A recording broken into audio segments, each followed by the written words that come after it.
Hello friends, ई पाठशाला में आपका स्वागत है। आज हम लोग पढ़ेंगे नीति निर्देश तत्व DPSP, directive principle of state policy. इससे पहले हम लोग भाग 1 से लेकर भाग 3 तक पढ़ चुके थे। पीछे वाला जो कुछ था उसको हम लोग रिवीजन कर लेते हैं, जो मतलब पढ़ा चुके हैं। जैसे भाग 1 में क्या था? भाग 1 में था संघ एवं उसका राज्य क्षेत्र, और ये अनुच्छेद कितने से कितने तक था? अनुच्छेद 1 से लेकर अनुच्छेद 4 तक था। और भाग 2 में क्या था? नागरिकता, अनुच्छेद 5 से लेकर 11 तक। और भाग 3 में क्या था?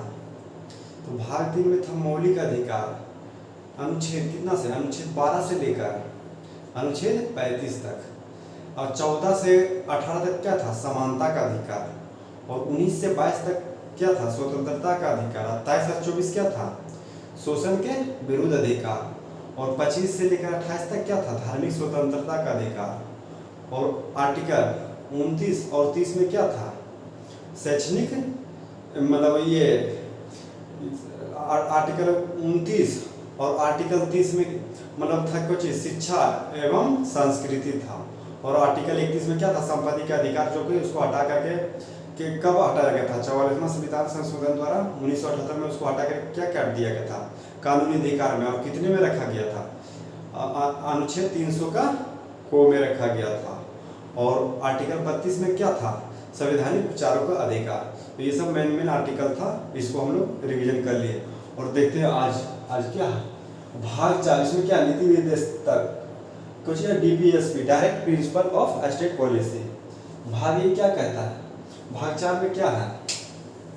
देखिए, भाग 4 में अनुच्छेद 36 से 51 के बीच रखा गया।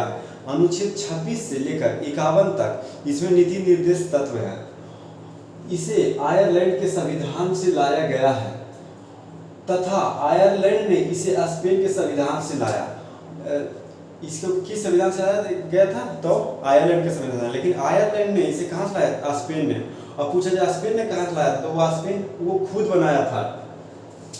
और ये ऐसा तत्व है जो देश के लिए आवश्यक है, किंतु संविधान बनते समय सरकार के पास इतने धन तथा संसाधन नहीं थे जो उन्हें उपलब्ध करा सके। अतः यह सरकार की इच्छा पर निर्भर है, जिसके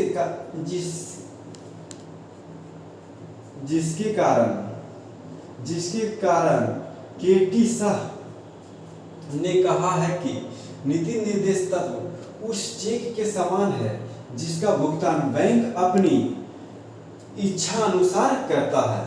नीति निर्देश तत्व का उद्देश्य सामाजिक तथा आर्थिक लोकतंत्र की स्थापना करना है।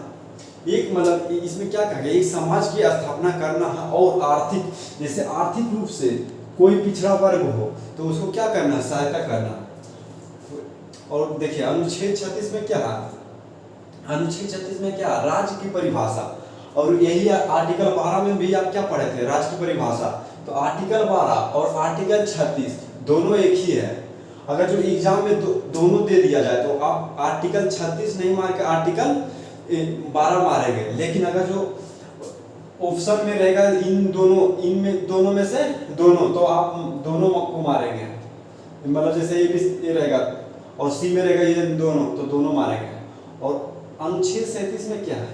इसे न्यायालय द्वारा लागू नहीं कराया जा सकता है, अर्थात यह न्यायालय द्वारा प्रवर्तनीय नहीं है या वाद योग्य नहीं है। मतलब इस पे आप वाद विवाद नहीं कर सकते हैं, आप न्यायालय नहीं जा सकते हैं। और अनुच्छेद 38 में क्या कहा गया है? राज्य सामाजिक, आर्थिक एवं राजनीतिक न्याय स्थापित करने का प्रयास करेगी। ये किसमें है? आर्टिकल 38 में। जैसे राशन कार्ड, तो जैसे राशन कार्ड हम लोग क्या राशन मिलता है, तो ये किस आर्टिकल के तहत? आर्टिकल 38 के तहत मिलता है। और आर्टिकल 39 में क्या है? समान काम के लिए पुरुष एवं स्त्री को समान वेतन तथा संसाधनों का उचित वितरण। इसमें क्या कहा गया? जैसे कोई पुरुष हो और कोई महिला हो, दोनों को क्या होगा, अगर जो एक ही पद के लिए नौकरी हो तो दोनों को समान वेतन दिया जाएगा, ना कि पुरुष का ज्यादा और महिला का कम। और देखिए 39 का को में क्या है, निःशुल्क विधि कानून सहायता, ये 42वां संविधान संशोधन द्वारा 1976 में किया गया था। ये देखिए जिसमें कोर है, मतलब ये बाद में जोड़ा गया हो। और अनुच्छेद 40 में क्या है, ग्राम पंचायत के संगठन।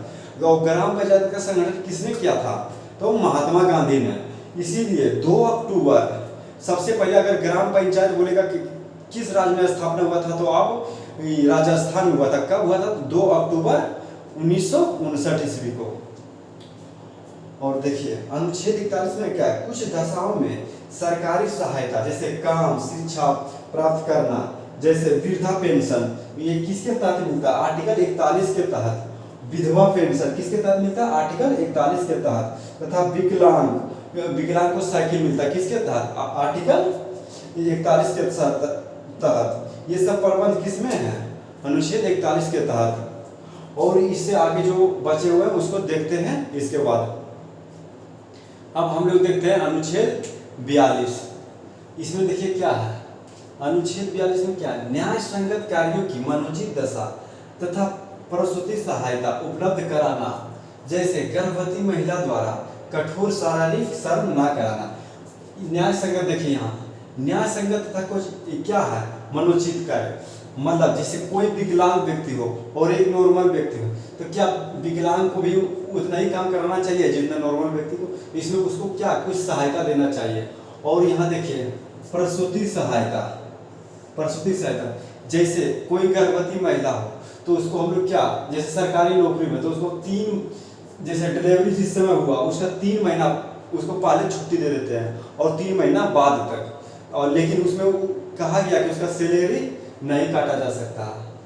तो और अनुच्छेद 43 में क्या है, निर्वाह योग्य मजदूरी, अर्थात इतना वेतन दिया जाए कि परिवार चला सके। ये अनुच्छेद कितने में कहा गया, 43 में। ये नहीं कि जैसे कोई व्यक्ति दिन भर काम किया उसको 50 रुपया दे दिया उसका हो गया, नहीं, ये नहीं करना। क्या क्या, निर्वाह योग्य मजदूरी, मतलब उसका परिवार चल सके, इतना मजदूरी दिया जाए कि उसका परिवार चल सके। और इसका और देखिए अनुच्छेद 43 में क्या है, 43 का को में क्या है, उद्योग प्रबंधन में कामगारों की भागीदारी, मतलब जैसे कोई भी बड़ा फैक्ट्री हो तो उसमें कामगार यानी मजदूर का भी भागीदारी होना चाहिए। जैसे कि 10 बजे से 4 बजे तक मतलब काम करना चाहिए, तो उसमें मजदूर को भी डिसीजन लेना चाहिए। और इसका खो में देखिए क्या है, मतलब अनुच्छेद 43 के खो में क्या है, सहकारी समिति, जैसे ग्राम में क्या है, जैसे नहर बनवाना, तो जैसे गांव का ही 20-25 लोग मिलकर क्या नहर को बनवा सकते हैं। तो इसमें सहकारी मतलब सभी मिलके और क्या करेंगे, जैसे सरकार उन लोग को सहायता करेंगे और बनवाने में मदद करेंगे। तो ये खो में है 43। और इसका ट्रिक देखिए क्या है, दमन। इसमें 41 में क्या था, कुछ दशाओं में छूट, और 42 में क्या, मनोचित दशा। और 43 में क्या था, 43 में निर्वाह मजदूरी, मतलब इतना वेतन उसको दिया जाए कि उसका परिवार चल सके। और अनुच्छेद 44 में क्या है, समान सिविल संहिता, अर्थात सभी धर्मों के लिए विवाह एवं तलाक की शर्तें समान रहेगी, भले ही विवाह की रीतियां अलग हो। जैसे मुस्लिम हो या हिंदू हो, उसका रीतियां अलग हो सकते हैं, लेकिन विवाह एवं तलाक की शर्तें समान रहेंगे।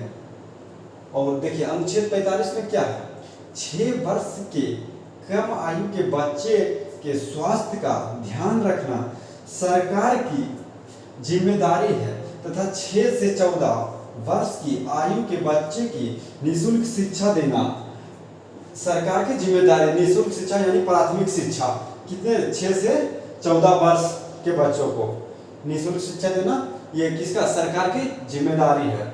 लेकिन इसको 86वां संविधान संशोधन द्वारा 2000 में इसको क्या कर दिया, इसको मूल अधिकार या मौलिक अधिकार में रखा गया, जिसको 21 के को में रखा गया। तो ये आर्टिकल आज कितने तक, आर्टिकल आज 45 तक हो चुका है, और जो बचा हुआ है इसके बाद हम लोग देखेंगे नेक्स्ट वीडियो में। तब तक के लिए जय हिंद,